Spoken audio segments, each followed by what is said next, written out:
Каменная комната, Генри Бреритон Мариот Ватсон. Только в начале лета Уоррингтон вступил во владение аббатством Марвин. Он приобрел это имение еще прошлой осенью, но место до такой степени пришло в упадок под разрушительным воздействием времени, что прошло более 6 месяцев, прежде чем оно стало пригодно для жилья. Эта задержка, впрочем, оказалась весьма удобной для Уоррингтона, поскольку базанкеты проводили зиму за границей, и ему непременно нужно было провести ее вместе с ними. Не было еще человека, который предавался бы своей страсти с такой горячностью. Он ни на шаг не отходил от мисс Базанкет и обещал стать столь же верным мужем, сколь преданным был влюбленным. Таким образом, только после возвращения из этого затянувшегося изгнания ему представилась возможность осмотреть ремонт, выполненный его архитектором. Характером он ничем не выделялся из толпы, но был полон добрых порывов и отличался пылким нравом. Когда он зашел ко мне в контору, он с некоторым волнением говорил о своем аббатстве, а также о приближающейся женитьбе. И, наконец, дав волю проявлению искренней привязанности, заявил, что мы так долго и непрерывно близки, что я, и никто другой, должен помочь ему обжить дом и повести невесту под венец. Между нами, действительно, всегда существовала договоренность, что я буду его шофером на церемонии, но теперь оказалось, что мне надлежит приступить к своим обязанностям еще раньше. Перспектива летнего отдыха в Оттерборне меня порадовала. Это была прелестная деревушка, расположенная на склоне лесистого холма, откуда рукой подать до моря. Я немного знал эту местность по конной прогулке, совершенной когда-то по этой части Девоншира. За годы до этого, еще до того, как Уоррингтон унаследовал свое состояние, я осматривал руины аббатства издалека с вежливым любопытством проезжего туриста. Теперь, когда мы ехали по аллее, я разглядывал их совершенно иными глазами. Фасад, которым древнее здание обращено было к долине, отличался великолепным замыслом, но теперь был сильно изношен и полуразрушен. Часть его, правое крыло, как я рассудил, уже давно была непригодна для жилья, ибо стены осыпались, в фундаментах зияли огромные бреши, а крыша была совершенно разобрана. Уоррингтон весьма благоразумно предоставил эту часть ее собственному мрачному увяданию. Восстановлено было левое крыло, в котором нам и предстояло жить. Вход, признаюсь, показался мне несколько убогим, так как большой дверной проем был заложен кирпичом, и обычная современная дверь вела на просторную террасу и вьющиеся сады. Но если не считать этого, работа по реставрации была проведена с умением и благоговением. Интерьер сохранил свое былое величие, обретя при этом атмосферу надлежащего комфорта. Старый дом был отремонтирован в полном соответствии с первоначальными чертежами, а большие комнаты были изменены ровно настолько, насколько это требовалось для приспособления их к повседневному обиходу. Уоррингтон в явном восторге быстро переходил из комнаты в комнату, обращая мое внимание то на одно, то на другое, и жадно требуя моих поздравлений и одобрения. Мои замечания, должно быть, удовлетворили его, ибо это место чрезвычайно меня привлекло. Единственная критика, которую я отважился высказать, касалась размеров комнат. Я усомнился, не будут ли они подавлять те ничтожные человеческие фигуры, которые им предстоит принимать. Он рассмеялся. «Ни капли», — сказал он. «Жаркие костры зимой в этих прекрасных старых каминах. А что до лета, чем больше пространства, тем лучше. Нам будет весело». Я следовал за ним по величественному залу, и мы остановились перед маленькой дверью из очень черного дуба. «Спальни», — объяснил он, поворачивая ключ, — «все наверху, но моя еще не готова. И кроме того, я ее приберегаю. Я не буду спать в ней до тех пор, ну, ты понимаешь», — заключил он с улыбкой, выдававшей легкое смущение. Я понимал очень хорошо. Он распахнул дверь. «А пока я собираюсь использовать вот эту», — продолжил он. «Странная маленькая комната, верно? Раньше здесь было что-то вроде библиотеки. Как она тебе с виду?» Пока он говорил, мы вошли и замерли, обводя все вокруг тем рассеянным и общим взглядом, каким обычно осматривают комнату. Это был покой куда меньших размеров, чем остальные, и скудно освещались двумя длинными узкими окнами, утопленными в толстых стенах. Кровать и современная обстановка выглядели странно и чуждо в этом старинном уединении. Стены были грубо расписаны варварскими фресками, относящимися, как я предположил, к XIV веку, а каменный пол был изрезан желобами и выбоинами от ног многих поколений. Когда я подмечал эти детали, мною вдруг овладело внезапное любопытство по отношению к тем покойным Марвинам, которые так долго владели аббатством. Эта безмолвная комната, казалось, побуждала задавать вопросы об их истории. Она красноречиво говорила о ушедших веках и былых деяниях, канувших ныне в забвение. Здесь, в этих толстых стенах, не могло отозваться ни одно эхо из внешнего мира, ни один звук не прозвучал бы в ее одиноком уединении. Даже сама тишина, казалось, вела с тобой беседу о древних делах этого угасшего здания. Уоррингтон зашевелился и резко повернулся ко мне. «Надеюсь, здесь не сыро», — сказал он с легкой дрожью. «Выглядит довольно мрачно. Я думал, мебель ее оживит». «Я полагаю, здесь будет очень уютно», — ответил я. «Во всяком случае, тебя никогда не потревожат никакие звуки». «Нет», — ответил он нерешительно, а затем быстро, поддавшись одному из своих порывов, добавил: «Черт возьми, Хейвуд, здесь для меня слишком много тишины». Потом он рассмеялся: «А месяц-другой я прекрасно продержусь». И с этими словами, казалось, вернулся к своему прежнему безмятежному добродушию. Ход мыслей, начатый в этой мрачной комнате, не раз занимал меня в тот день. Я расспрашивал у Уоррингтона за обедом, который мы проходили в одной из комнат поменьше, откуда открывался прелестный вид на долину и море. Он качал головой. Археологические изыскания, как, впрочем, и все остальное за пределами реальной жизни, мало его интересовали. Марвины вымерли в 1714 году, кажется, безразлично сказал он. Кто-то мне это говорил, кажется, тот человек, у которого я купил имение. С тех пор они вполне могли бы содержать дом в порядке, но, по-моему, в период между тем временем и сегодняшним днем его заселяли всего дважды, и в последний раз это было 40 лет назад. Он сгнил бы до основания, если бы я его не взял. Возможно, миссис Бетти сможет вам рассказать. Она прожила в этих краях почти всю свою жизнь. Чтобы ублажить меня и, без сомнения, движимый некоторой гордостью за свое новое владение, он задал этот вопрос своей экономке, когда она появилась позже. Но оказалось, что ее знания были едва ли полнее его собственных, хотя она и собрала кое-какие смутные предания здешних мест. Марвины не оставили по себе доброго имени, если верить слухам. Это была семья, которой приписывали черное дело. К тому же они были несчастливы в своей судьбе и угасли внезапно. Но в остальном эти события произошли слишком много поколений назад, чтобы оставаться живыми в памяти деревенских жителей.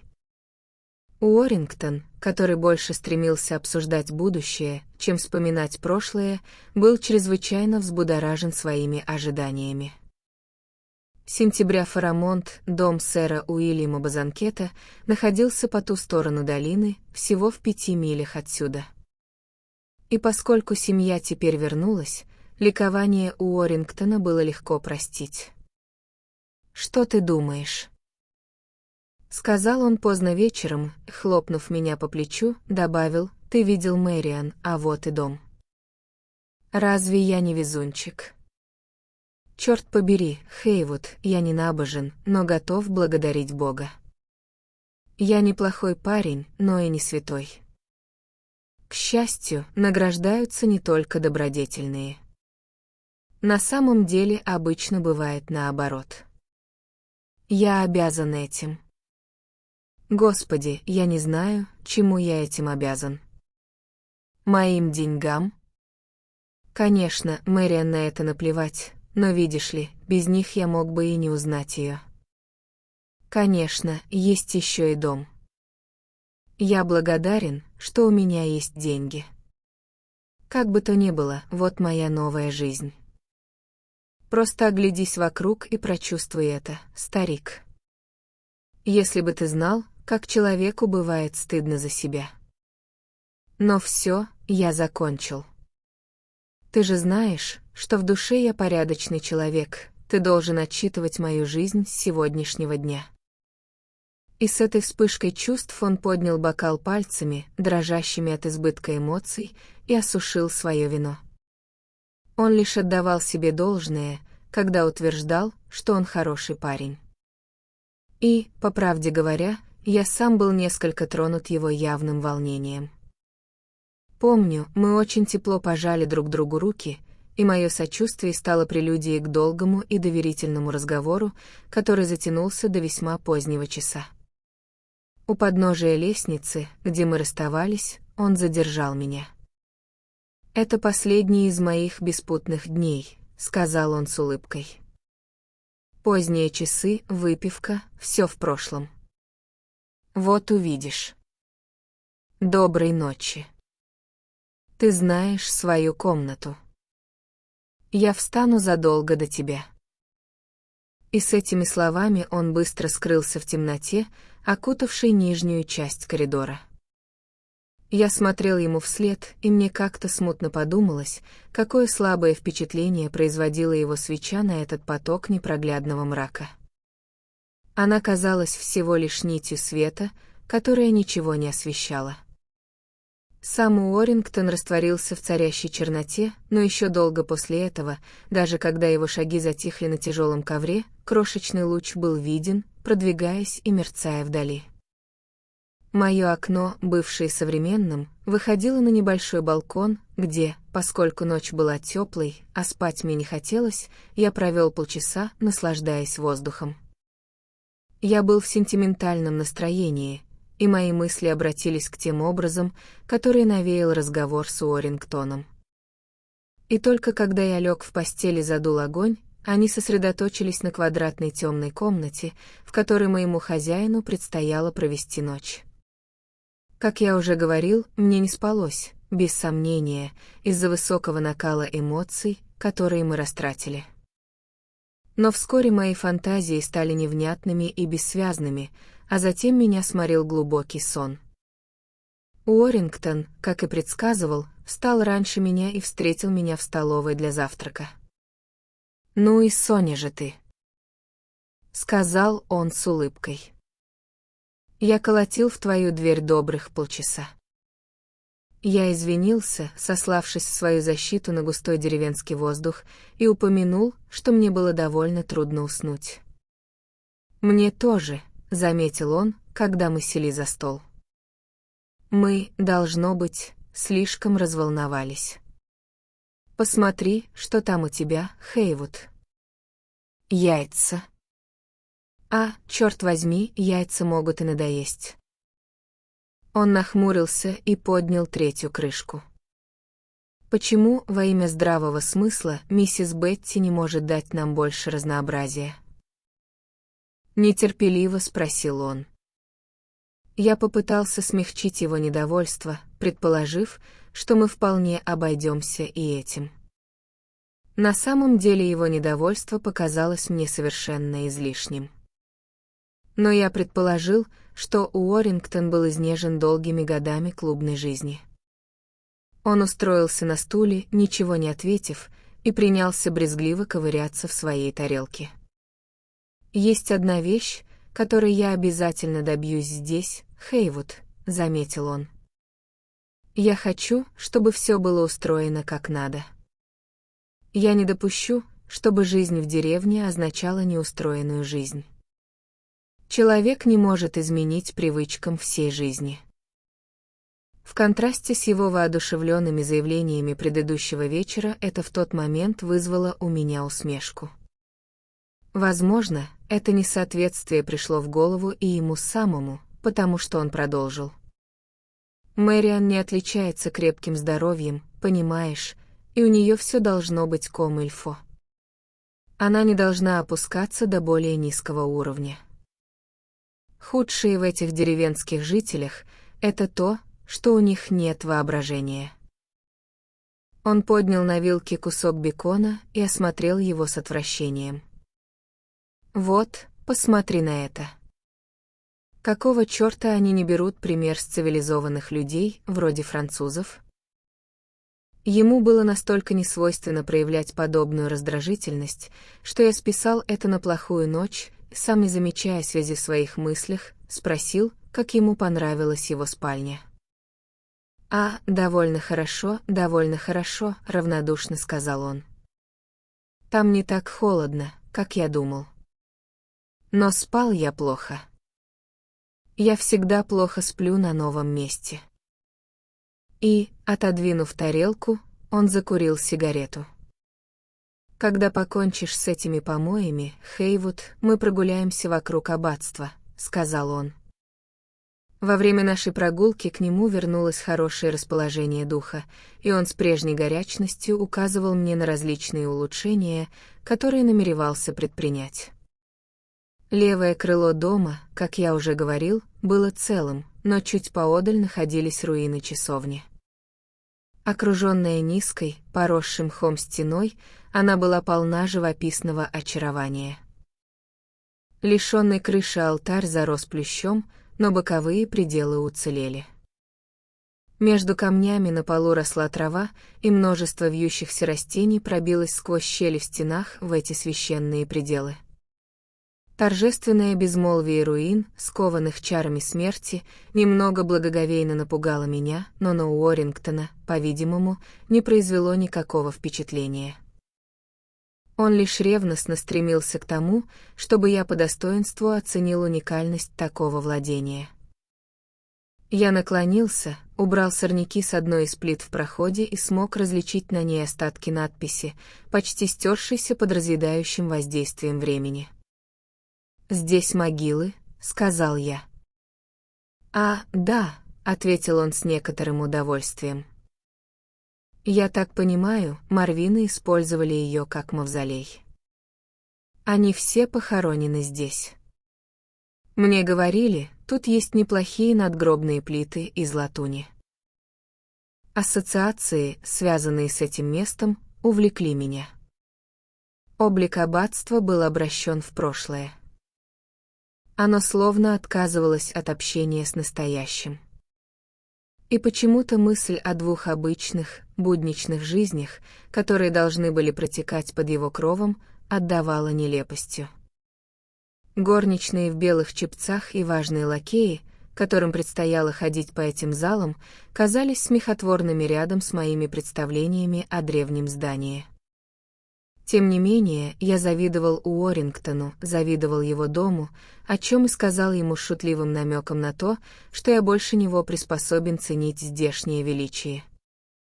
Он рассмеялся. «Я бы так не сказал», — произнес он. «Мне этот старинный вид нравится ничуть не меньше, чем тебе. Мне всегда хотелось владеть чем-то почтенным. Это как будто заменяет тебе предков». И он, несомненно, был восхищен моим энтузиазмом. Но за обедом он снова вернулся к своему прежнему раздражению, только теперь гнев его был вызван совсем другим делом. Со второй почтой он получил письмо от мисс Базанкет, которое, если судить по его растерянности, было на редкость запутанным. Он перечитывал его снова и снова, хмуря брови. «Что, черт возьми, она имеет в виду?»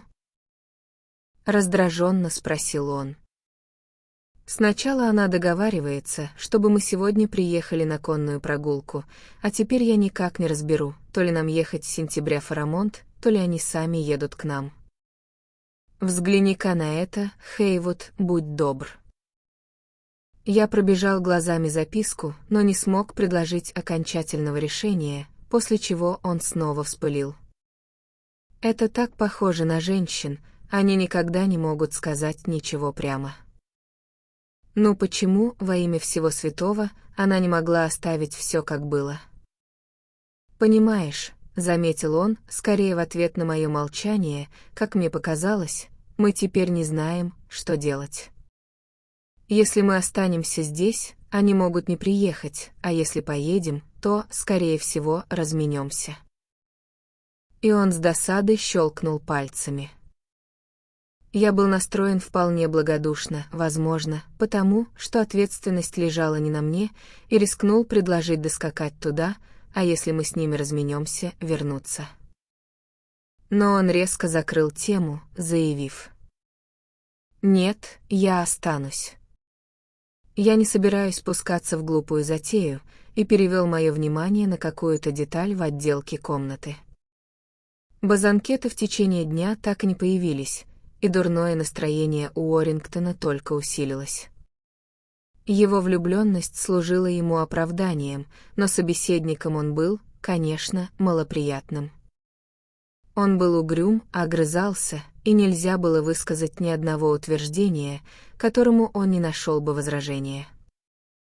Он стал настолько нелюбезным, что в конце концов я нашел предлог оставить его и побрел к тыльной стороне аббатства, к территории старой часовни. День угасал, и летнее солнце пылало сквозь западные окна, освещая опустевший предел. Вьющиеся растения шуршали на зияющих стенах, и высокая трава колыхалась тенями над телами забытых мертвецов. Пока я стоял, созерцая эту картину и глубоко размышляя о прежних судьбах аббатства, мое внимание привлекла огромная мраморная плита, на которую резко падал желтый свет. Поблекшая надпись отчетливее проступила перед моими глазами, и я медленно прочитал. Здесь покоится тело сэра Руперта Марвина. Помимо даты, которую было очень трудно разобрать, здесь больше ничего не было. Ни слов похвалы, ни указания титула, ни жизнеописания, ни благочестивых размышлений, столь обычных для того периода, ни единого слова.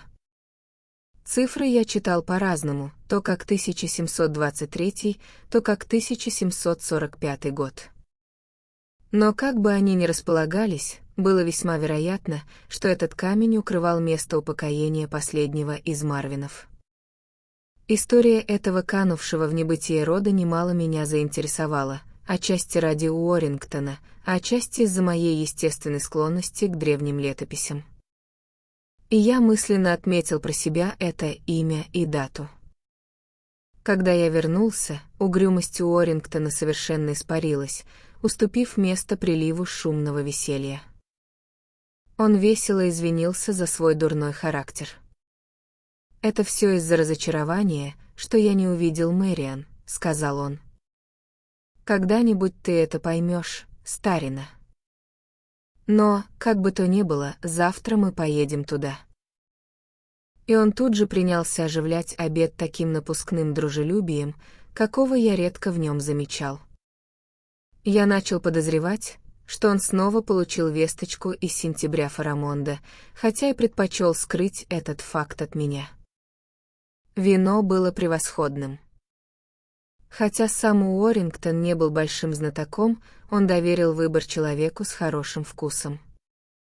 Мы весело поужинали, выпили чуть больше, чем было благоразумно, и выкурили по сигаре на террасе на свежем воздухе.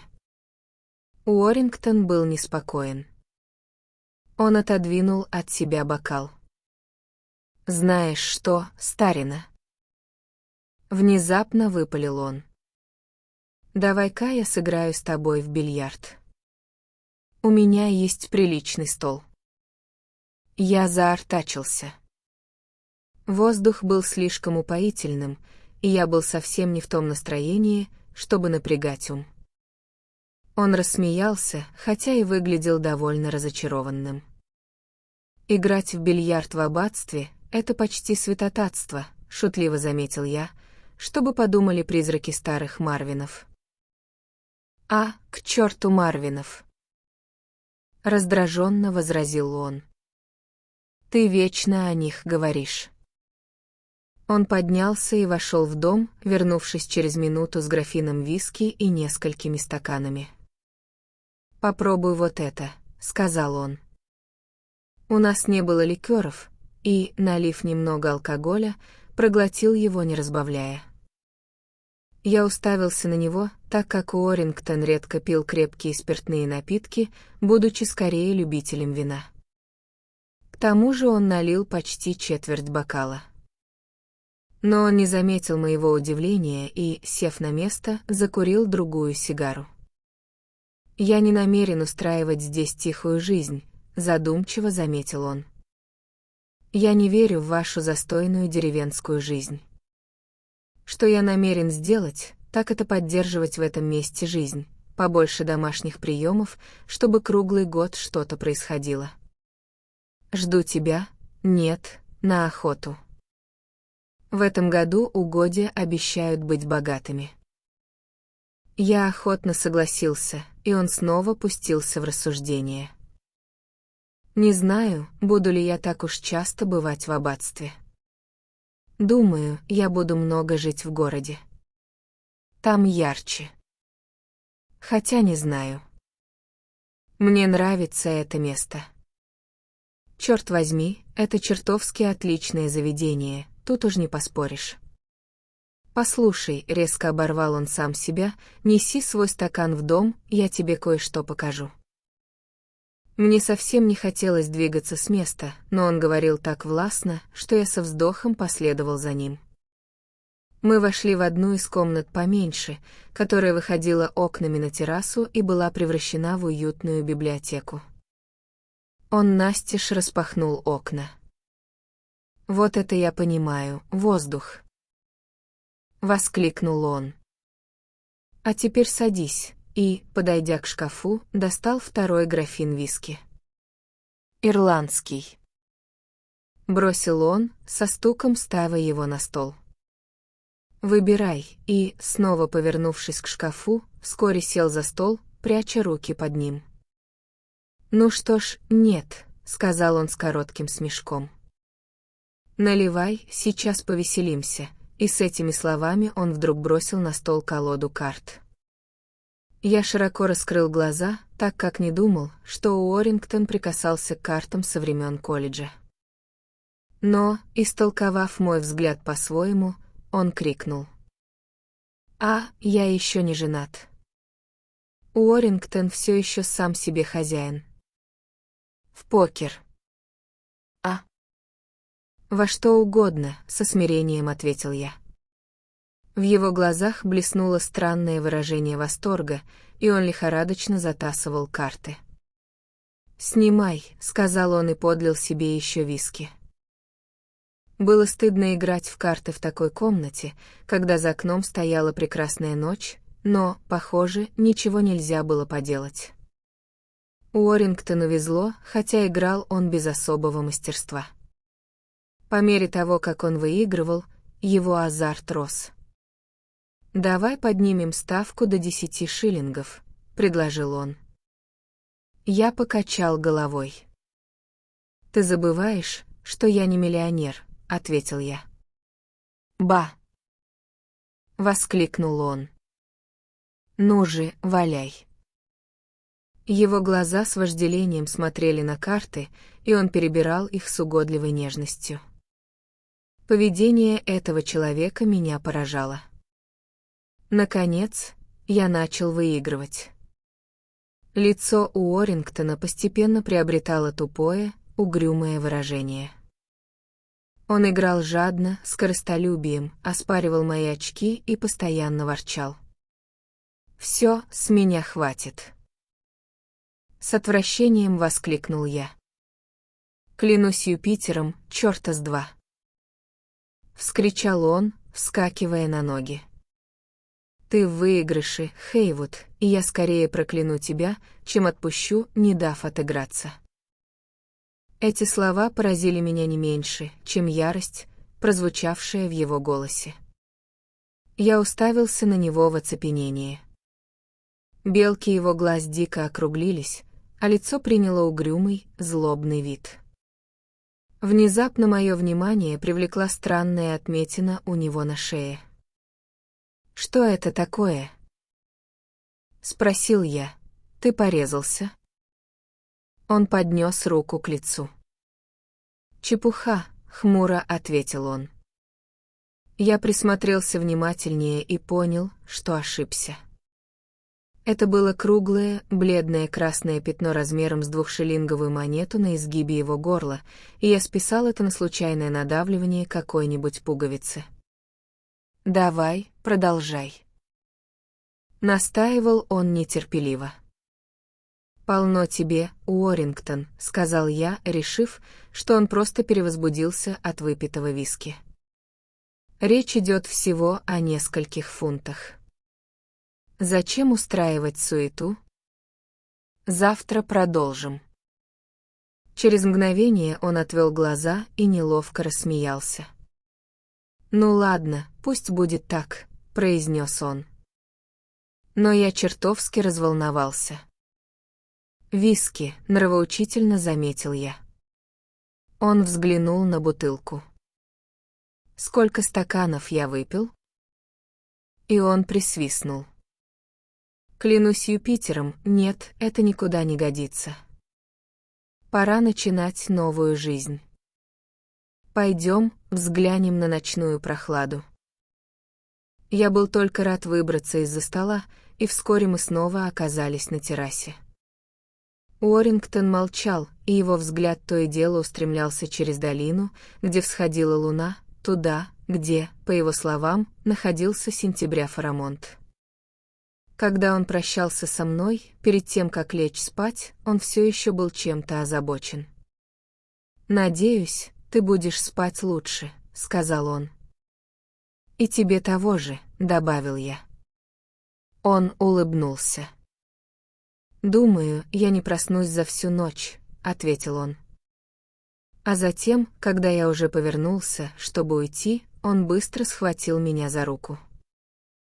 «Нет», — сказал он импульсивно и очень серьезно, — «не позволяй мне больше выставлять себя дураком. Я знаю, это все от избытка чувств. Но я хочу быть для нее как можно лучше». Я сжал его руку. «Все в порядке, старина», — ответил я, и мы расстались. Мне кажется, я никогда еще так крепко не спал, как в ту ночь. Первое, что я осознал, проснувшись, это пение дроздов за моим окном. Я поднялся и выглянул наружу. Солнце стояло высоко в восточном небе, трава и молодая зелень деревьев сверкали росой. С неприятным чувством, что я сильно опоздал, я наспех оделся и спустился вниз. Уоррингтон ждал меня в столовой, как и прошлым утром. Когда при моем приближении он повернулся от окна, вид его лица потряс меня.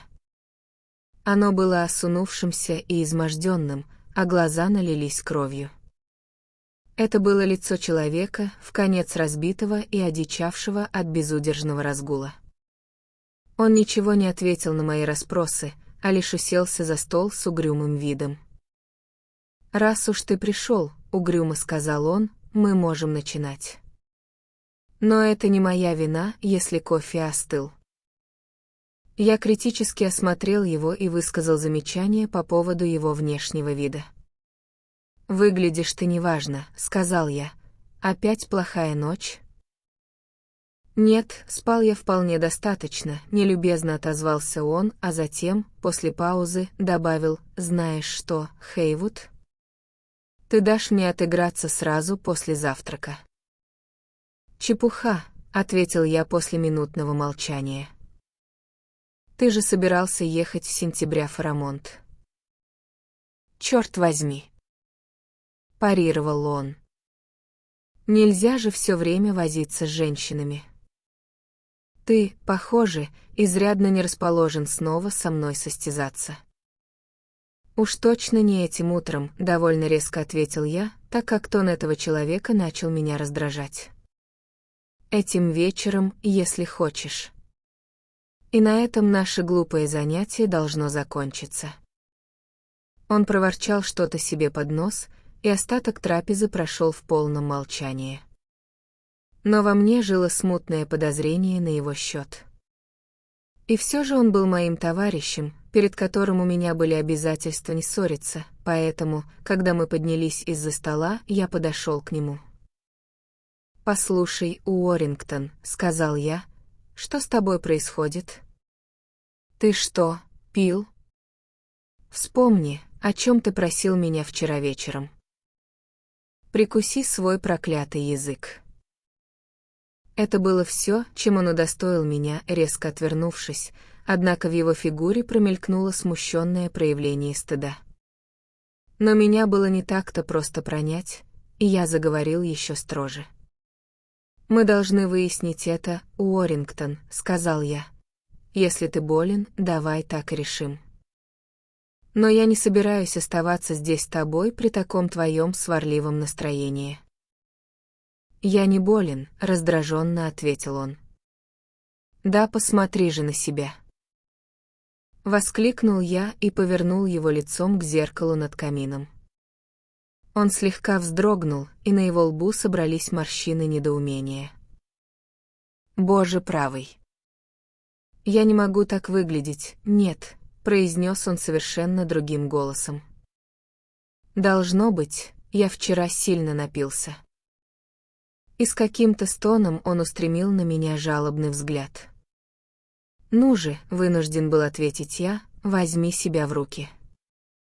Прогулка верхом пойдет тебе на пользу. И больше никакого виски». «Нет, клянусь небесами, нет». Яростно вскричал он, и его, казалось, передернуло. Но затем, внезапно взяв меня под руку, он вышел из комнаты. Утро стояло тихое и золотое. Взор Уоррингтона устремился через долину. «Пойдем к конюшням», «Нет», — импульсивно сказал он. «Ты сам выберешь себе лошадь». Я покачал головой. «Я выберу лошадь тебе», — сказал я, — «но сам я с тобой не поеду». Он выглядел удивленным. «Нет, поезжай один. Для такого дела спутники не нужны. Я останусь здесь и продолжу свои изыскания насчет Марвинов». Мрачная гримаса промелькнула на его лице, но лишь на мгновение, а затем он ответил: «Ну ладно, старина, делай как знаешь. В любом случае, я выезжаю немедленно». И чуть позже, когда подвели его коня, он уже весело смеялся. «Ну и скучный же у тебя будет день, нет? Но это твоя собственная вина, болван. Тебе придется обедать одному, так как я вернусь поздно». И, весело взмахнув хлыстом, он поскакал рысью вниз по аллее. Для меня было облегчением избавиться от него, ибо, по правде говоря, его капризы измотали мне нервы, и я никак не ожидал отпуска столь тревожного свойства. Я не сомневался, что, когда он вернется, у него будет совсем другое лицо, а пока мне было прекрасно и в собственном обществе. После обеда я полчаса забавлялся праздными трюками за бильярдным столом, а когда это занятие мне надоело, столкнулся с экономкой, возвращаясь по коридору.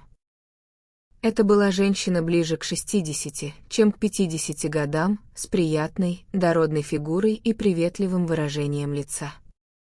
Ее глаза столь почтительно приглашали меня к беседе, что я остановился и завязал разговор. Она осведомилась, нравится ли мне моя комната и как мне спалось. «Вид у вас оттуда чудесный, сэр», — сказала она.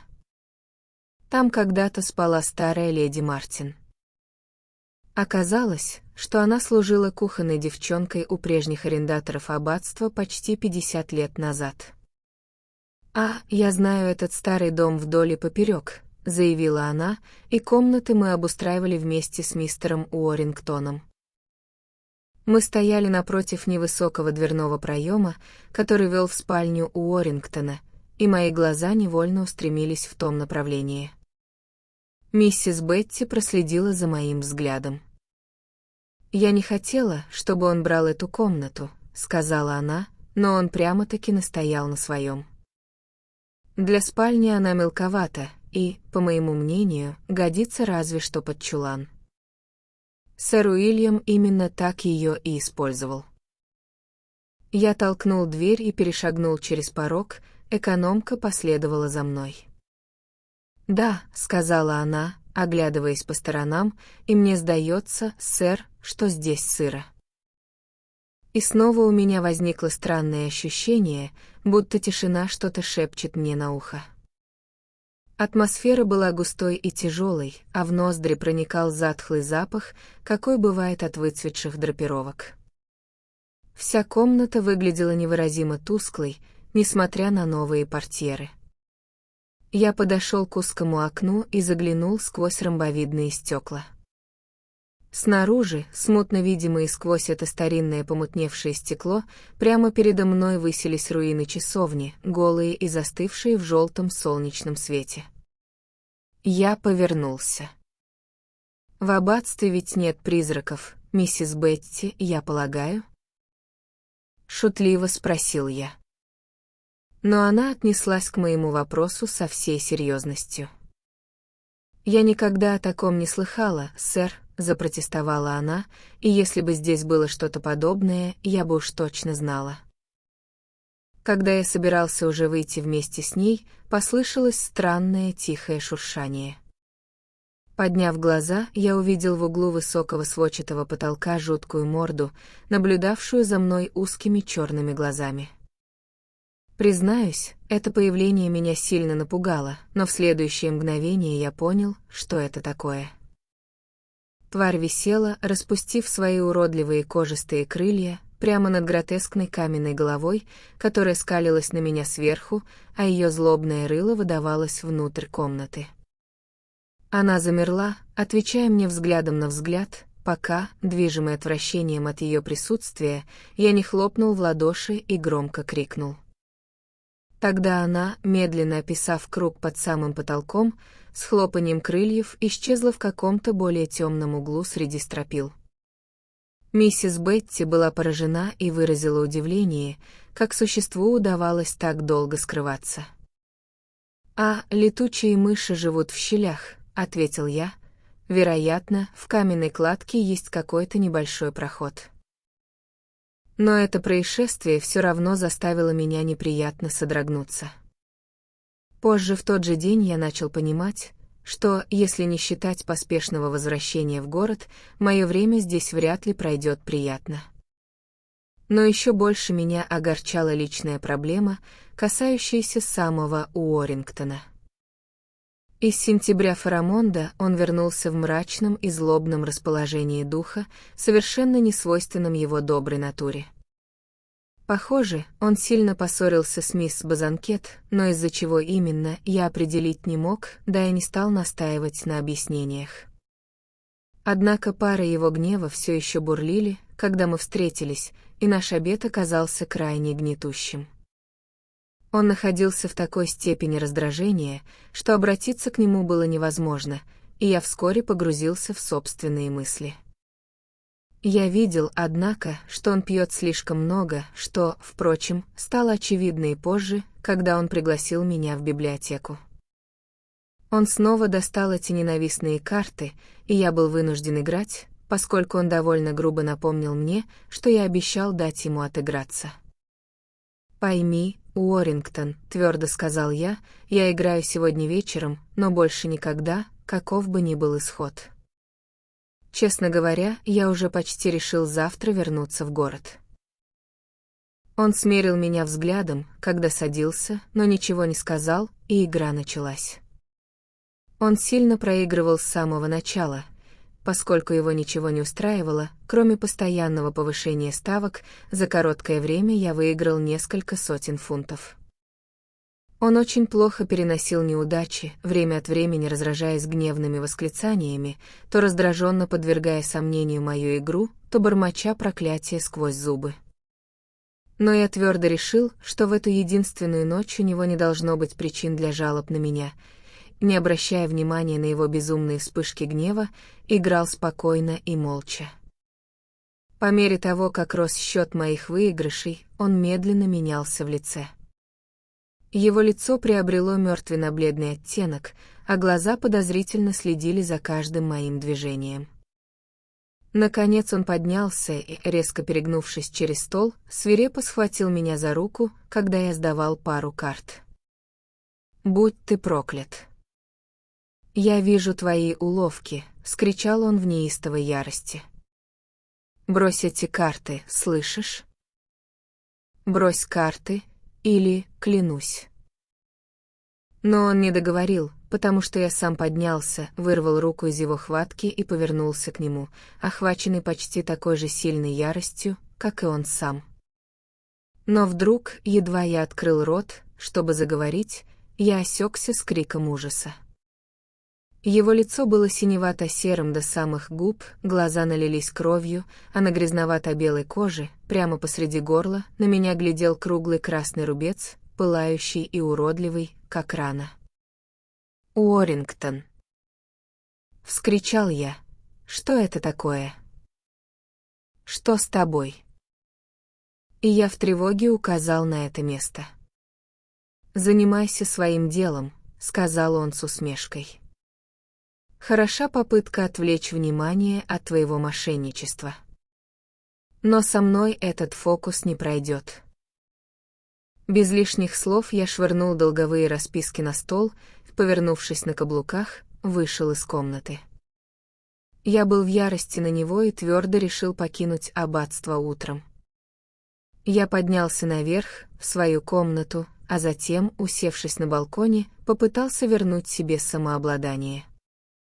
Чем больше я размышлял, тем более необъяснимым казалось поведение Уоррингтона.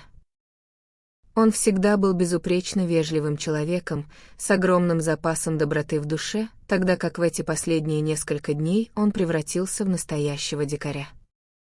Казалось несомненным, что он либо болен, либо сходит с ума. И когда я думал об этом, это предположение вызвало во мне чувство жалости. Если он действительно терял рассудок, какой ужасной была эта трагедия перед лицом новых и прекрасных перспектив, открывающихся в его жизни. Побуждаемый этой растущей уверенностью, я решил спуститься и навестить его, тем более что теперь я вспомнил его умоляющий голос прошлым вечером, когда он просил меня о помощи. Неужели этот жалобный призыв исходил из инстинкта безумного человека, пытающегося защитить самого себя? Я нашел его все еще в библиотеке. Его голова упала на стол, а состояние бутылки виски возле его руки слишком ясно указывало на его положение. Я сильно встряхнул его, и он открыл глаза. «Уоррингтон, тебе нужно лечь в постель», — сказал я.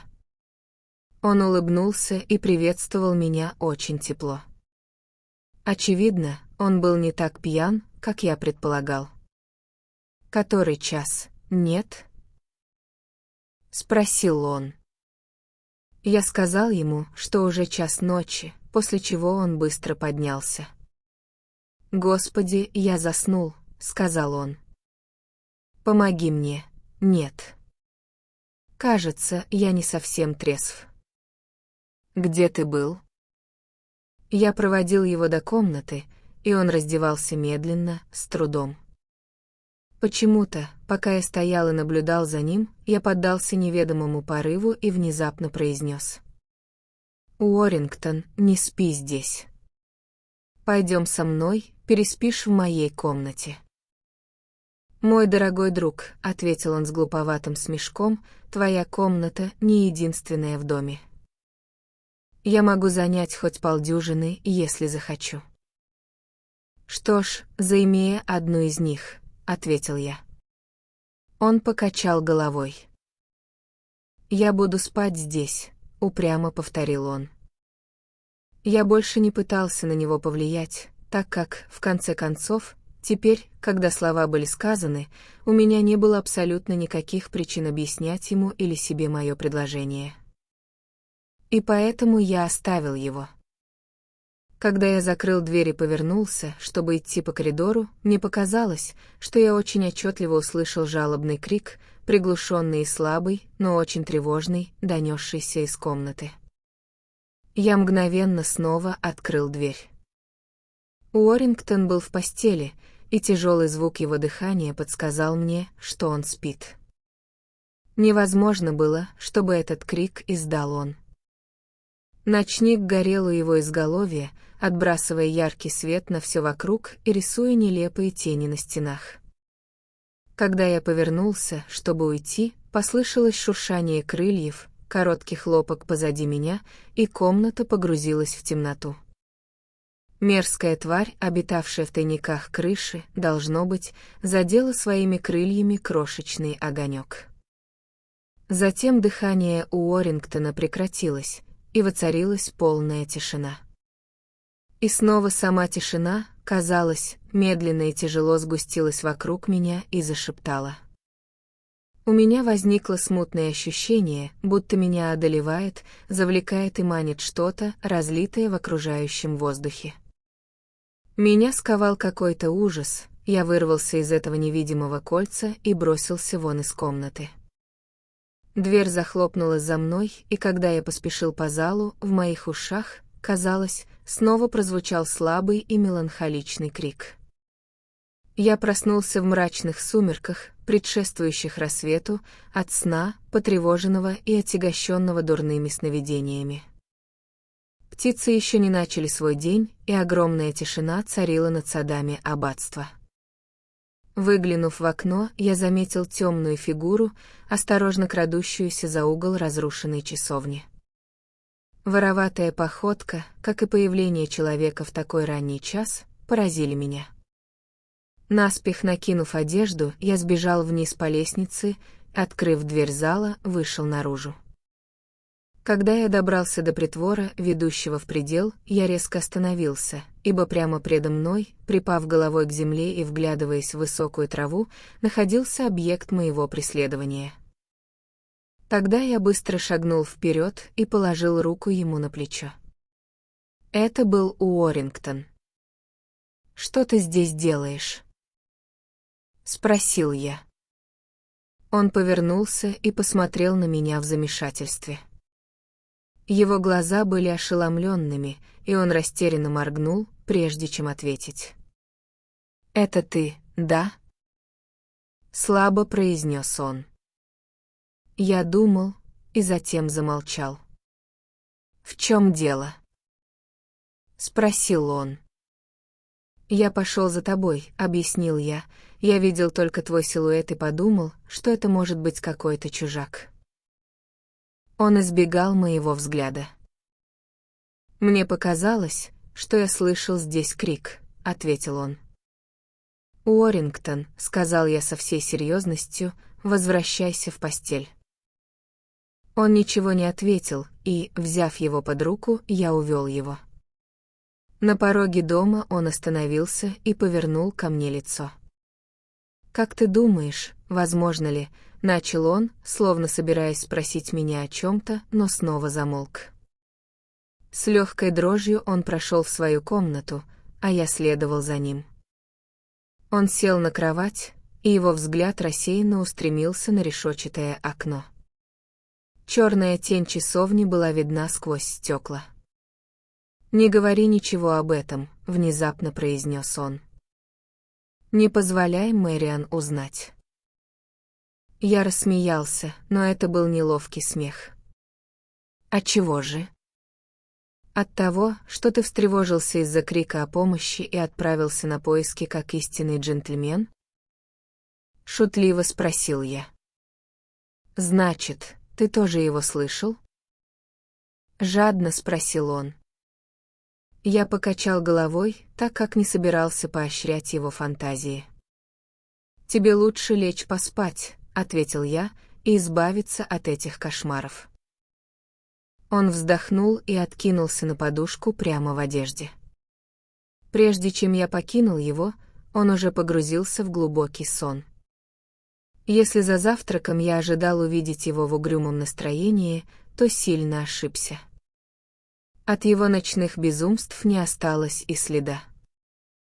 Он, казалось, даже не помнил о них и ни словом не обмолвился о нашем предрассветном приключении. Он внимательно перечитал письмо и с ухмылкой перебросил его мне. «Господи, до чего же женщины — странное стадо!» Воскликнул он с довольно грубым смешком.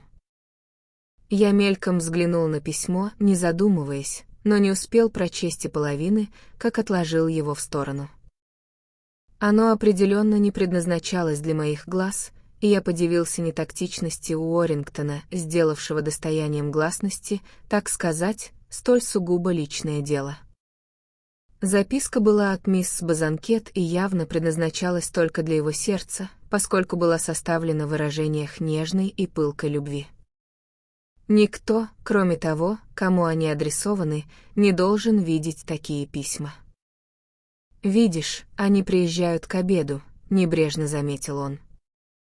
«Положись на девчонку, она сама все уладит, если оставить ее в покое на достаточно долгое время». Я ничего не ответил. Но хотя грубость Уоррингтона и раздражала меня, я с удовлетворением отметил возвращение к нему хорошего расположения духа, которое приписал примирению. Когда я вышел на террасу, вошла горничная, чтобы убрать со стола после завтрака. Позади себя я услышал короткое восклицание, и вскоре ко мне присоединился Уоррингтон с громким хохотом. «А ведь девка чертовски хороша», — с упиванием произнес он. «Я рад, что миссис Бетти наняла ее. Мне нравится, когда прислуга приятной внешности». Я внезапно понял, что произошло, и пожал плечами. «Этим утром ты ведешь себя как законченный неотесанный грубиян, Уоррингтон», — раздраженно воскликнул я. Он только рассмеялся. «Ну и нудный же ты святоша, Хейвуд», — парировал он. «Идем», и потащил меня на улицу в далеко не самом приветливом настроении. Я уже и забыл, каким безупречным хозяином умеет быть Уоррингтон, но в тот вечер он проявил себя с лучшей стороны. Базанкеты прибыли рано. Сэр Уильям был человеком покладистым, любил книги и вино, и теперь я догадывался, чей именно вкус определил содержимое погреба Уоррингтона. Мисс Базанкет была столь же прелестна, какой я ее помнил. И если мой тревожный взор и мог в чем-то упрекнуть самого Уоррингтона, то лишь в том, что он казался немного взвинченным, недостаток, который при данных обстоятельствах я вполне мог простить. Сэр Уильям задерживался у стола, потягивая вино. Уоррингтон, который до этого пил очень умеренно, проявил нетерпение и, в конце концов, изящно извинившись, оставил меня составлять компанию баронету. Я был и сам не прочь согласиться, поскольку не хотел мешать влюбленным, а сэр Уильям как раз обсуждал историю аббатства. У него где-то в библиотеке был старинный том, относящийся к этому месту, и, видя мой интерес, он пригласил меня взглянуть на него. Мы засиделись долго, и ужасное происшествие, о котором я должен поведать, случилось значительно позже. Вечер был душным и гнетущим из-за грозы, которая уже громыхала далеко на юге. Когда мы поднялись, то обнаружили, что Уоррингтон и мисс Базанкет находятся в саду, и направились туда. Поскольку поначалу мы их не нашли, сэр Уильям, с некоторой тревогой следивший за приближением бури, оставил меня, чтобы распорядиться насчет обратной дороги, а я побрел по дорожкам в одиночестве, наслаждаясь сигаретой. Я дошел до кустарника с дальней стороны часовни, когда услышал голоса, мужской, грубый и хриплый, и женский, умоляющий и проникнутый страхом. Раздался резкий крик, и я без колебаний бросился сквозь чащу в направлении говоривших. Зрелище, представшее передо мной, на мгновение повергло меня в ужас. Сгущались сумерки, озаряемые зловещими вспышками молний, и в кустах четко вырисовывались две борющиеся фигуры. Теперь я не мог ошибиться в голосах. Я услышал голос Уоррингтона, резкий от злости и почти дикий в своих интонациях, кричавший «Ты сделаешь это!», а затем последовал шепот девушки, тихий всхлип, а после — пронзительный крик. Я рванулся вперед и схватил Уоррингтона за руку, и тут, к своему ужасу, увидел, что он зажал ее запястье обеими руками и грубо выкручивал его, следуя жестокой привычке школьных мальчишек. Злобная жестокость этого поступка настолько ошеломила меня, что на мгновение я застыл. Мне почти послышалось, как хрустят кости в хрупком запястье. И тогда, в долю секунды, я перехватил руки Уоррингтона железной хваткой и с силой швырнул его на землю. Девушка упала вместе с ним и, пока я поднимал ее, он тоже вскочил. Сжав кулаки, он сделал движение, словно собирался броситься на меня, но вместо этого повернулся и угрюмо, с яростным выражением ненависти на лице, пошел прочь из чащи. Мисс Базанкет пришла в себя очень скоро. И хотя мучительная боль, должно быть, была весьма сильной для столь хрупкой девушки, я полагаю, что она упала в обморок скорее от невообразимого ужаса самого этого поступка. Со своей стороны я не находил слов, ни единого слова касательно произошедшего инцидента не смело сорваться с моих губ. Я осведомился, лучше ли ей, а затем, взяв ее под руку, бережно повел к дому. Ее сердце сильно билось, и она тяжело дышала, опираясь на меня для поддержки. У часовни я остановился, внезапно почувствовав, что не смею позволить кому-либо увидеть ее в таком состоянии, и будучи крайне сбит с толку всем этим гнусным делом. «Давай зайдем сюда и передохнем», — предложил я, и мы вошли в часовню. Я усадил ее на мраморную плиту и остался стоять рядом. Я без умолку говорил о чем угодно, а за неимением темы, о состоянии часовни и о любопытной гробнице, которую обнаружил. Немного придя в себя, она вскоре присоединилась к моим замечаниям. Было очевидно, что она сдерживает себя из последних сил. Я раздвинул траву и вслух прочитал надпись на надгробии сэра Руперта, а затем, повернувшись к соседней плите, которая сильно заросла, сделал вид, что ищу продолжение. Пока я склонялся там, вдруг, и сам не знаю, по какой цепи мыслей, я соотнес это место с тем самым, где утром застал склонившегося Уоррингтона. Взмахом руки я смел сорняки, вырывая некоторые с корнем пальцами, и, опустившись на колени в сгущающихся сумерках, принялся разглядывать памятник. Внезапно дикая вспышка света прорезала небо, и за ней последовал страшный грохот грома. Мисс Базанкет вскочила на ноги, и я тоже.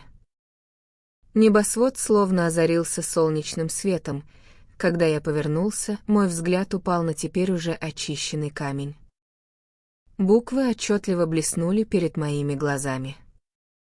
Присцилла, леди Марвин. Затем тучи разверзлись, и хлынул ливень, с шумом и пляской обрушившись на древнюю кровлю над нашей головой. Мы находились под весьма ненадежным укрытием, и я тревожился, что мисс Базанкет рискует пострадать в этом хлипком, полуразрушенном здании. Поэтому в минутное затишье мне удалось довести ее до дома. Я застал сэра Уильяма в крайнем нервном неспокойствии. Он был человеком робким, и гроза вывела его из равновесия, тем более что они с дочерью теперь оказались на какое-то время заперты бурей. Не было никакой возможности отважиться выйти навстречу этой яростной стихии в ближайший час или около того. Уоррингтона внутри не было, и никто его не видел. При свете дня лицо мисс Базанкет испугало меня. Ее глаза были огромными и полными страха, а кожа мертвенно-бледной. Очевидно, она была очень близка к нервному срыву. Я нашел миссис Бетти и сказал ей, что молодая леди сильно потрясена грозой, предположив, что ей лучше немного прилечь. Вернувшись со мной, экономка увела несчастную девушку, и мы с сэром Уильямом остались одни. Он нетерпеливо мерил комнату шагами и поминутно осведомлялся, нет ли признаков улучшения погоды. Он также раздраженно спрашивал об Уоррингтоне. Бремя всей этой кошмарной ночи, казалось, легло на меня одного. Проходя по залу, я снова встретил миссис Бетти. Ее обычно безмятежные черты лица были искажены ужасом. «В чем дело?» — спросил я. «Неужели мисс Базанкет?» «Нет, сэр, я думаю, она спит», — ответила она. Она в комнате мистера Уоррингтона». Я вздрогнул. «Разве нет других комнат?» — резко спросил я. «Готовых нет, сэр, кроме вашей», — ответила она, и я подумала. «Вам следовало отвезти ее туда», — строго сказал я. Женщина посмотрела на меня и приоткрыла рот. «Боже правый!» Раздраженно воскликнул я. «Да что происходит?» Все точно с ума сошли сегодня вечером. «Элис ушла, сэр», — выпалила она. Элис, как я вспомнил, звали одну из ее горничных. «Что вы имеете в виду?» — спросил я, так как ее панический вид предвещал нечто гораздо более серьезное, чем ее слова. Гром разразился над самым домом и заглушил ее голос. «Она не может оставаться на улице в такую бурю, должно быть, она где-то укрылась», — сказал я. При этих словах путы ее языка развязались, и она разразилась своим рассказом. Это было отвратительное повествование.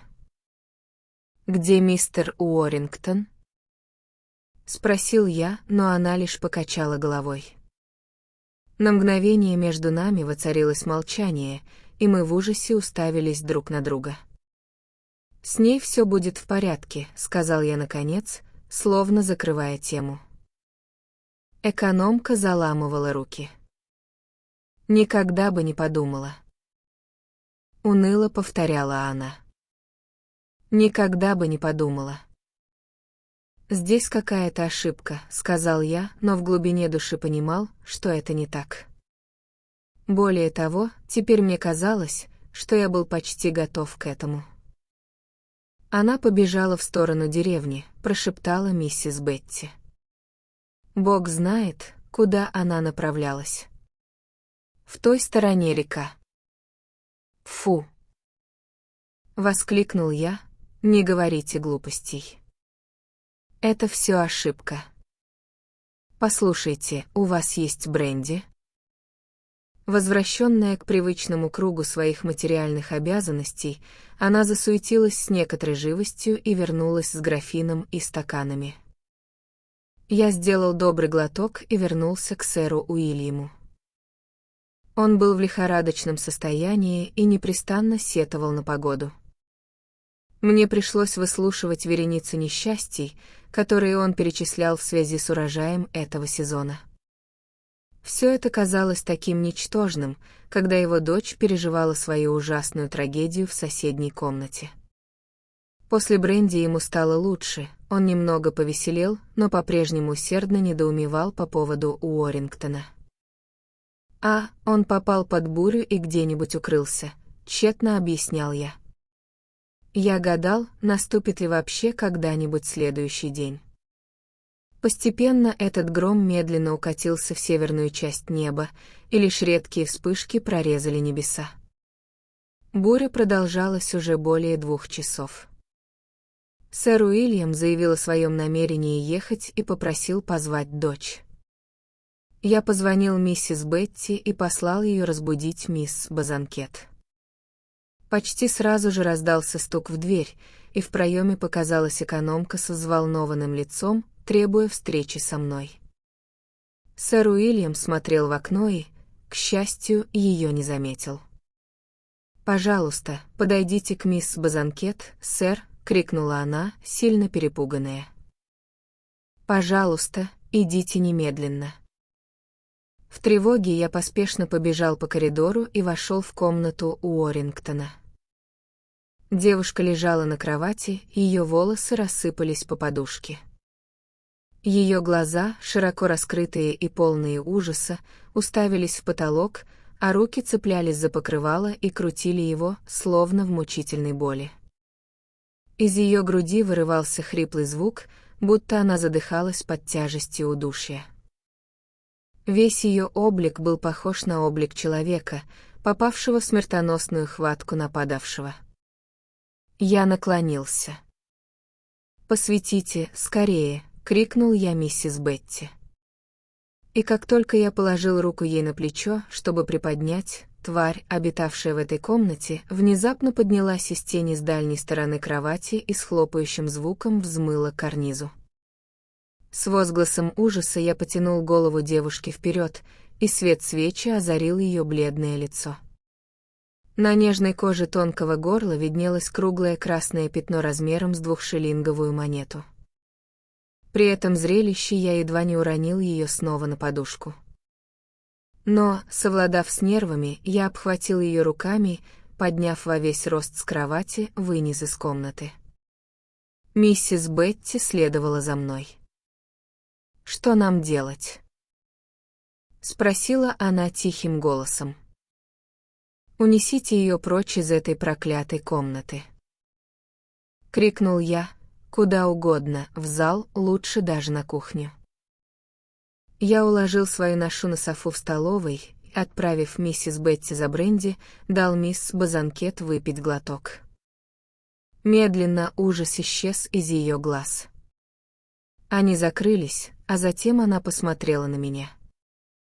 «Что со мной? Где я?» — спросила она.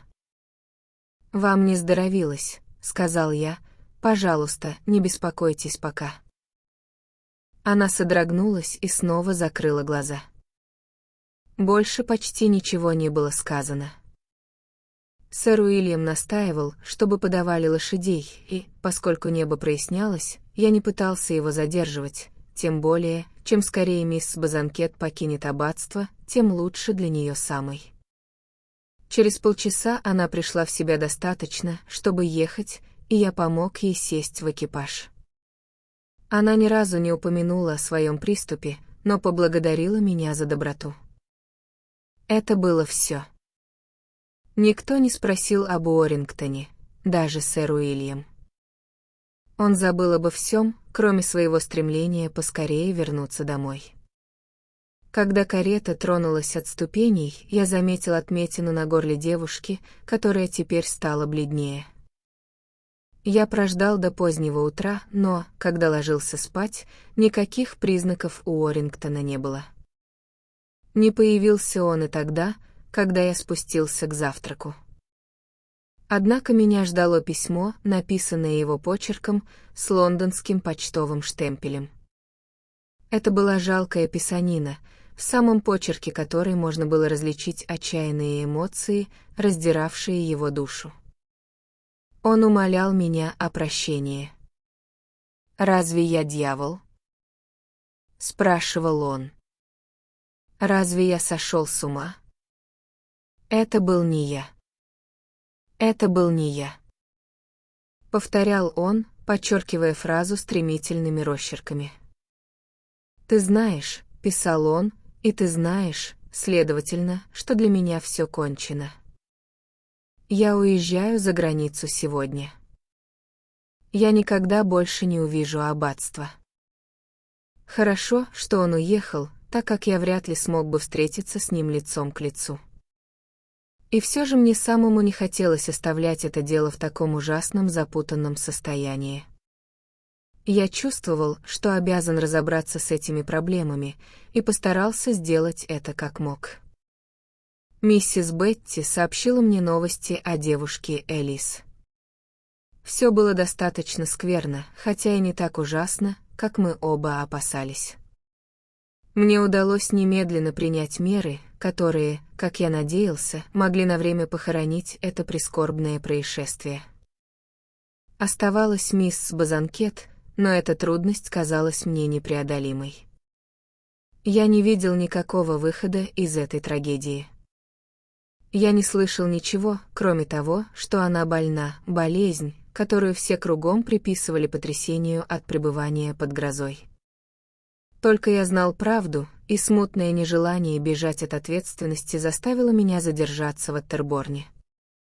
Именно в те дни, перед моим визитом в сентябре в Фарамонт, я обратил более пристальное внимание на то, что так неумолимо навязывалось мне.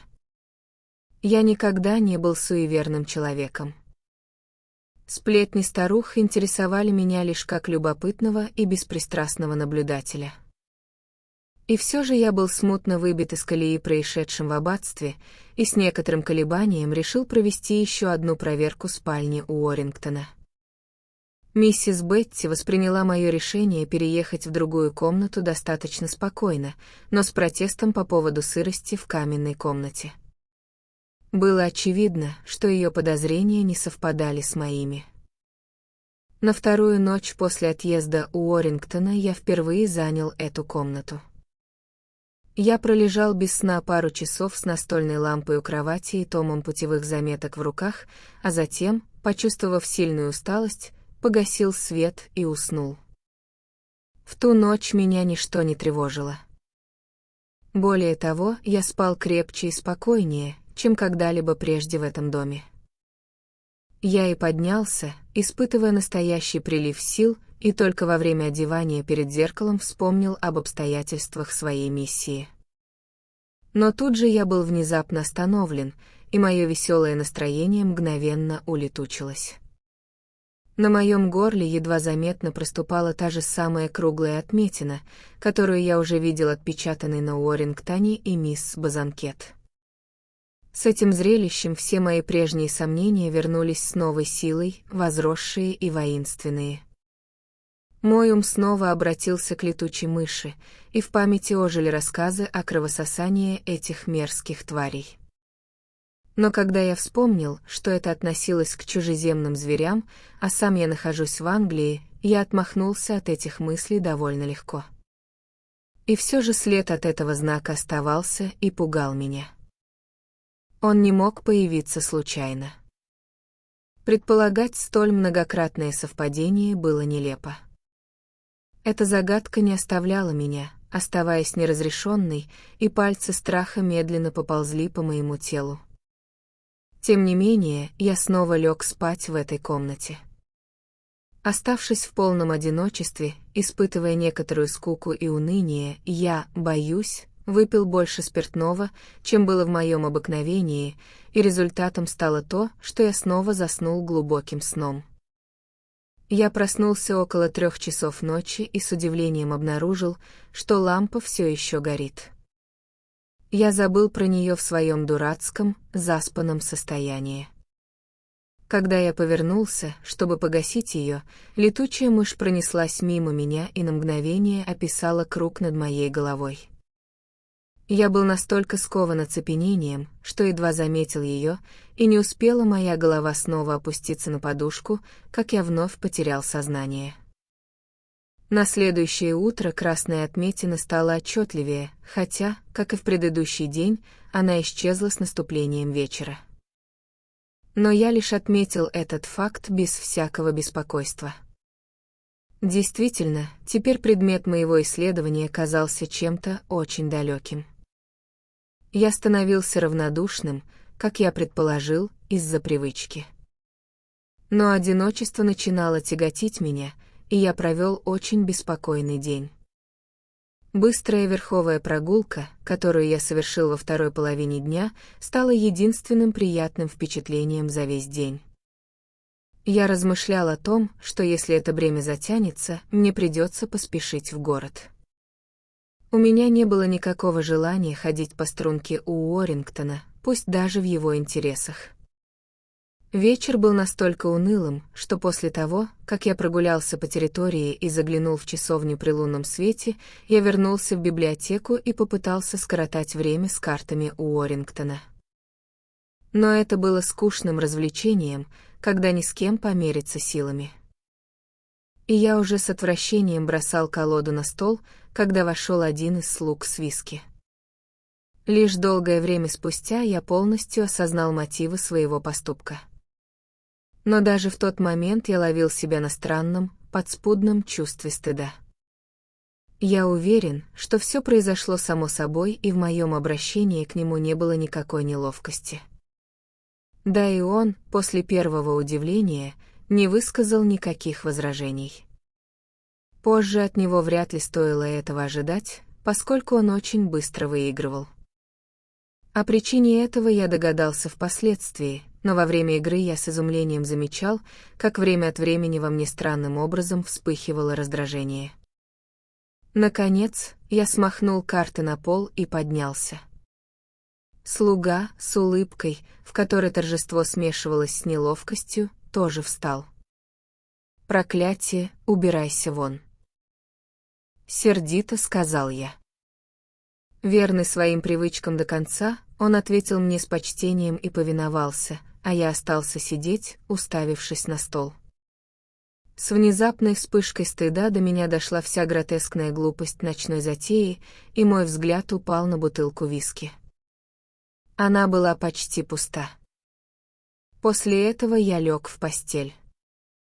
Голоса звучали всю ночь в этой комнате, тихие, умоляющие голоса.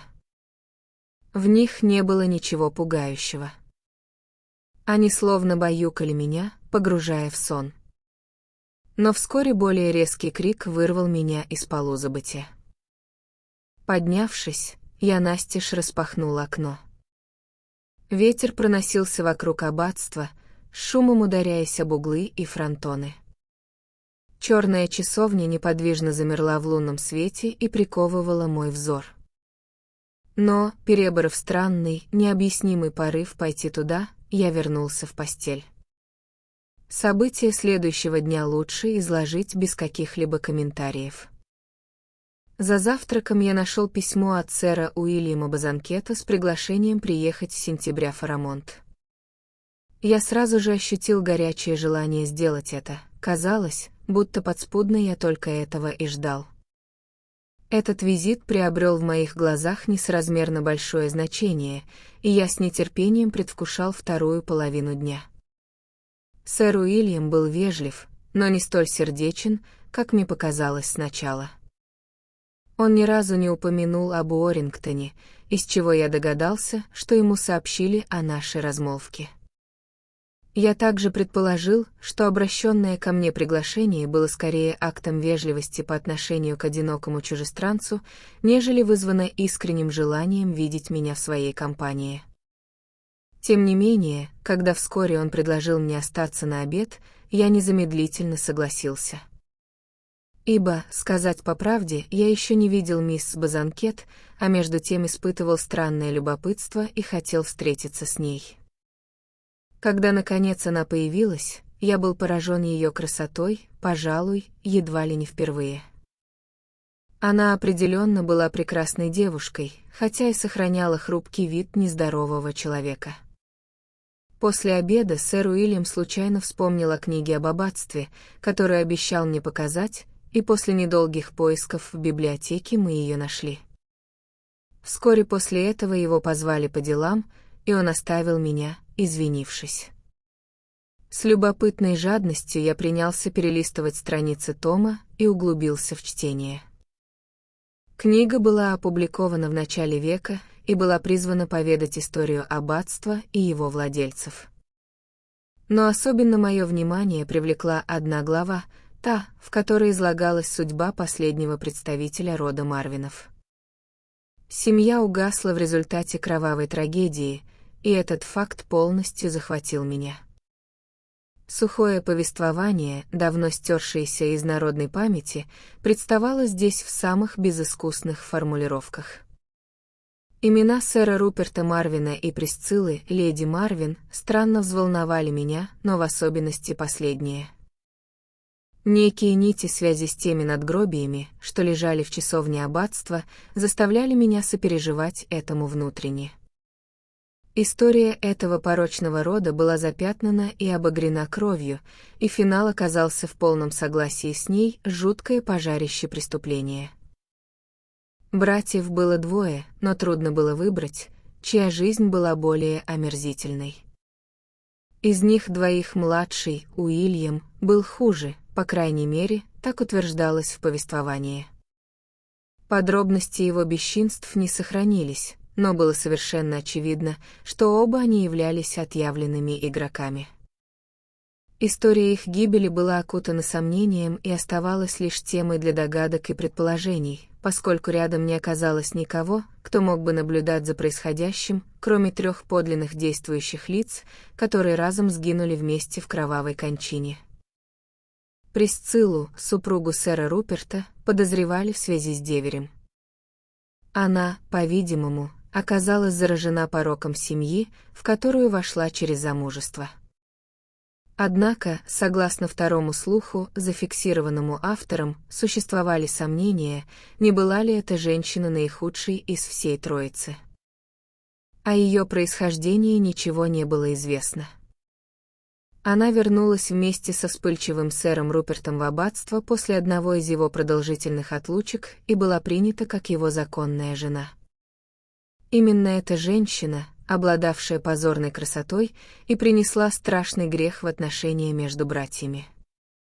В ту ночь, что узрело угасание этого несчастного семейства, братья играли в карты вместе. Из доносившихся громких голосов было известно, что они поссорились, и предполагалось, что младший брат, разгоряченный вином и азартом игры, бросил сэру Руперту какое-то оскорбление касательно его жены.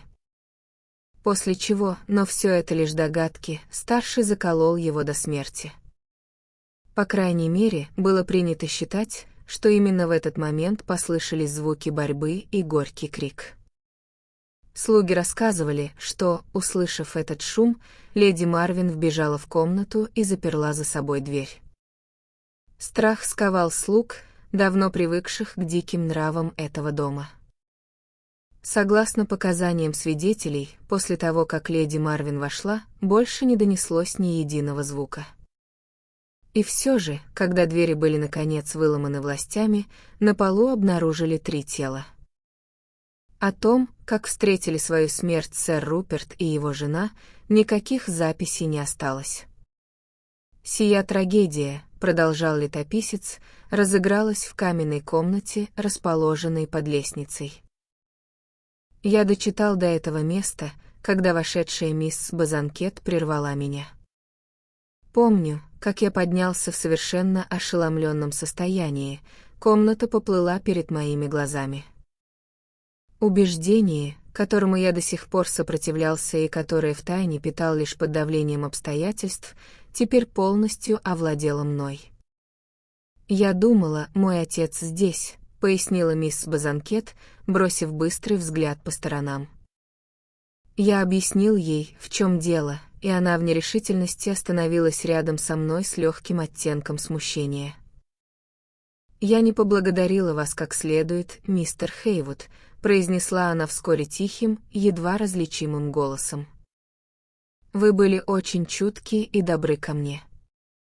Позвольте мне поблагодарить вас сейчас», и она закончила эти слова коротким судорожным всхлипом. Почему-то внезапный порыв подчинил себе мой язык. Под свежим впечатлением от прочтения этой главы в моей голове теснились странные возможности, и необычные соображения подталкивали меня. «Мисс Базанкет», — резко сказал я, — «позвольте мне немного поговорить об этом. Я не стану касаться подробностей».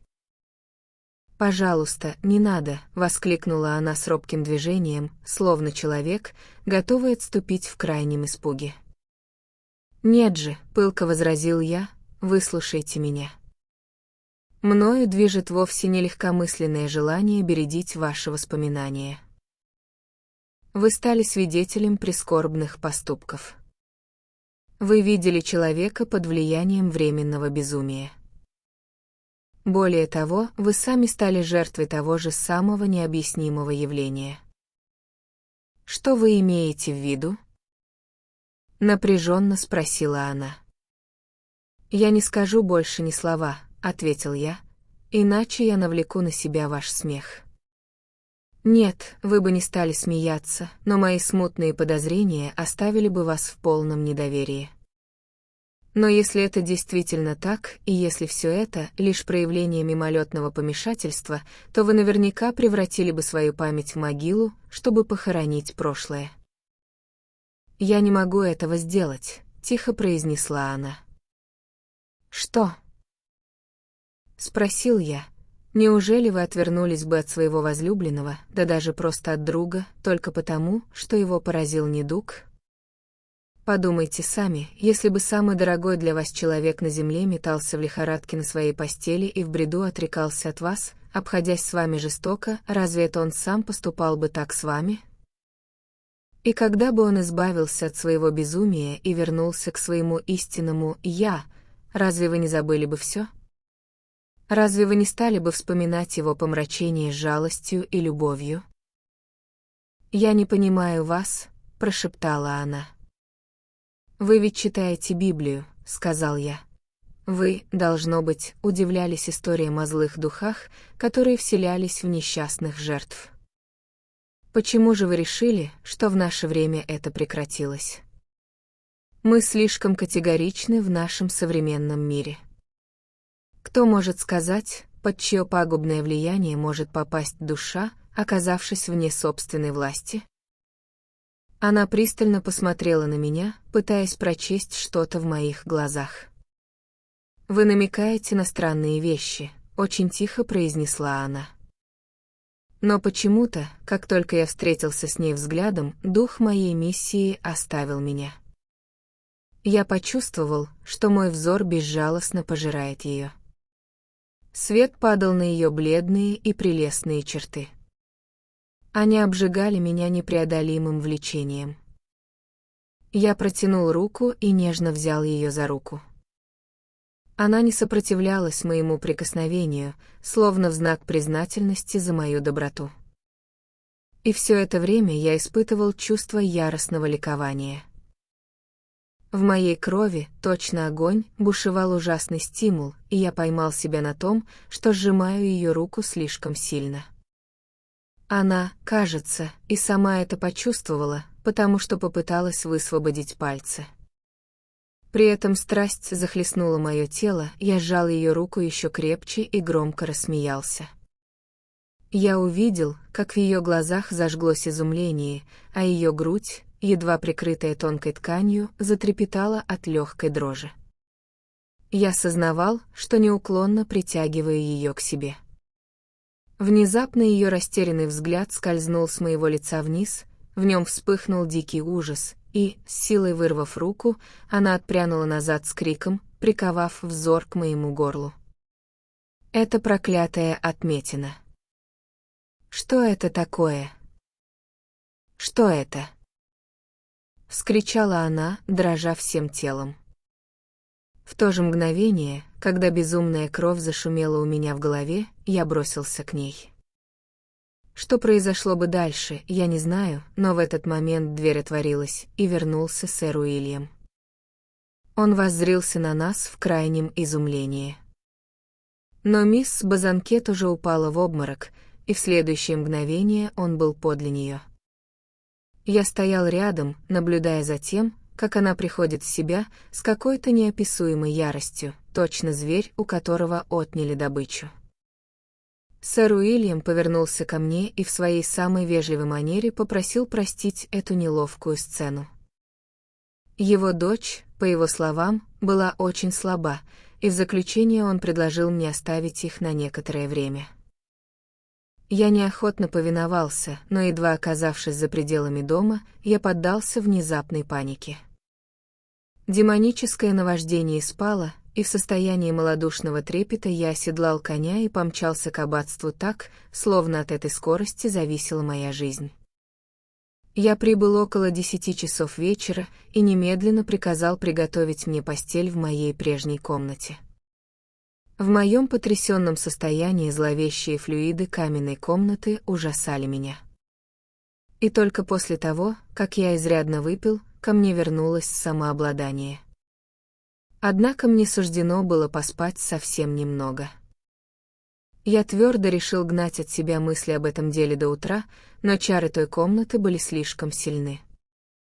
Я проснулся после полуночи с непреодолимым чувством, которое влекло меня туда. Я сознавал этот порыв и боролся с ним, но в конце концов уступил. Накинув одежду, я взял свечу и спустился вниз. Я настежь распахнул дверь комнаты и заглянул внутрь, прислушиваясь, словно в ожидании приветственного голоса. Там было тихо, как в склепе. Но едва я переступил порог, голоса, казалось, окружили меня и принялись завлекать. Я стоял в нерешительности, испытывая странное очарование.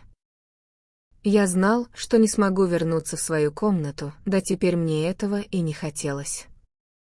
Пока я стоял так, и моя свеча торжественно горела на фоне темноты, я заметил на полу в нише, не покрытой ковром, большое черное пятно, похожее на грязь.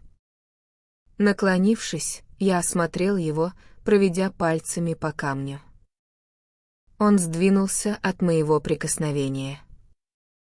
Поставив свечу на пол, я уперся кончиками пальцев в край плиты и сильно потянул. Как только я это сделал, звуки, звучавшие в моих ушах, мгновенно смолкли. В следующее мгновение плита с грохотом перевернулась, открыв зияющую дыру непроглядной черноты. Участок развершейся передо мной бездны был размером примерно в квадратный ярд. Свеча, поднесенная к нему, слабо освещала каменную ступень на фут или два ниже, и мне стало ясно, что лестница вела в самые глубины. Использовалось ли это место как погреб в прежние времена, я определить не мог, но вскоре мне суждено было разрешить это сомнение. Движимый странным нетерпением, я опустил ноги в отверстие и осторожно спустился вниз со свечой в руке. Мне пришлось сойти примерно на дюжину ступеней, прежде чем я достиг пола и того, что оказалось узким проходом. Свод тянулся вперед прямо как стрела, и я медленно двинулся по нему. Сырым и холодным был воздух в этих тесных границах, и звук моих шагов возвращался от стен глухим и угрюмым гулом. Но я шел вперед и с бесконечной осторожностью преодолел, должно быть, добрую 100 ярдов по этому затхлому коридору, прежде чем вышел в более просторную палату. Здесь воздух был свободнее, и при помощи света я смог различить, что своды этого места были высоки. Сверху одинокий луч лунного света, пробивавшийся сквозь трещину, подсказал мне, что я нахожусь недалеко от уровня земли. Он падал на каменную глыбу, возвышавшуюся посреди склепа, которую я теперь с интересом осмотрел. Когда свеча отбросила свои колеблющиеся лучи на этот предмет, я понял, где нахожусь. Мне едва ли требовались грубые надписи на гробах, чтобы понять, что передо мной семейный склеп Марвинов. И теперь я начал замечать со всех сторон, куда падал мой слабый свет, крошащиеся останки забытых мертвецов, истлевшие гробы, кости и оскаленные черепа, покоящиеся в углах, оставленные там волею случая и времени. Это жуткое скопище бренных останков несчастного семейства заставило меня содрогнуться. Я повернулся от этих безобразных памятников смерти к центральному алтарю, где в этой мрачной тишине покоились два гроба. Крышка одного из них упала, открыв моему взору иссохший скелет мужчины, который, казалось, насмехался и скалился на меня.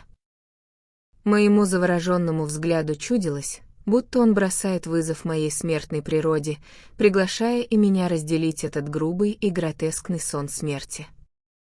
Я инстинктивно понял, что стою перед костями сэра Руперта Марвина, главного героя того ужасного преступления, которое обрекло 3 души на вечную гибель. Созерцание этого жалкого зрелища удерживало меня на месте несколько мгновений, а затем я сделал шаг ближе и направил свет на второй гроб. Как только я это сделал, я почувствовал перемену внутри себя. Мрачные и меланхоличные думы, которые я питал, трезвый ход моих торжественных размышлений мгновенно уступили место странному восторгу, нечестивому чувству ликования. Мой пульс лихорадочно забился. Пока мои глаза были прикованы к потемневшему серебру таблички, я протянул дрожащую от нетерпения руку и коснулся крышки. Она слегка застучала под моими пальцами. Потревоженный этим звуком, я поспешно отдернул их. Но был ли то толчок, сообщенный моим прикосновением, или же какое-то ужасное и неописуемое обстоятельство, Бог весть, медленно и плавно между крышкой и ложем гроба образовалась щель.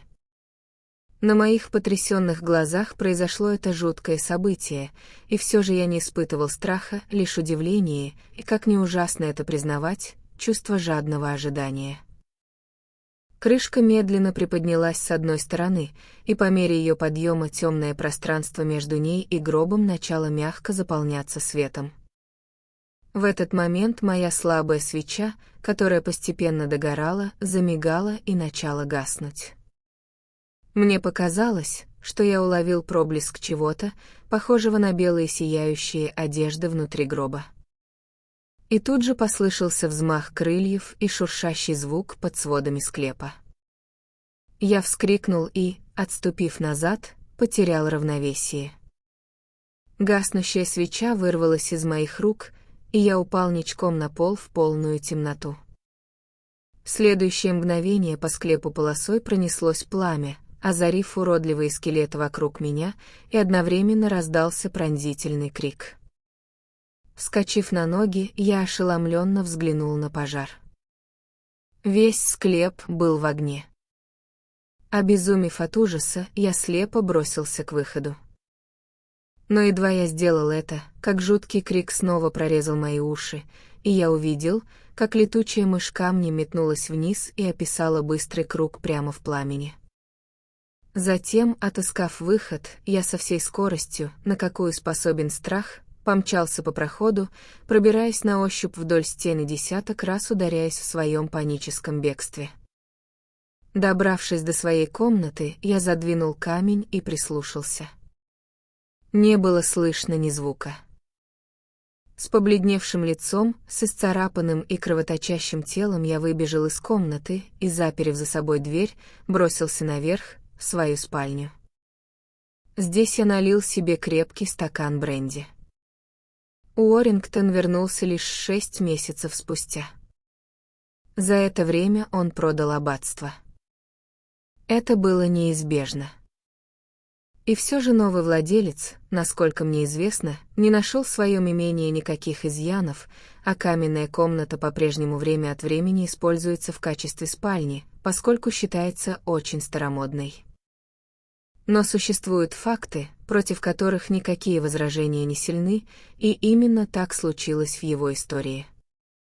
В своем повествовании об этой трагедии я не предпринял никаких попыток дать объяснение, едва ли пытаясь объяснить это даже самому себе. И теперь эта история впервые появляется в печати, разумеется, под вымышленными именами.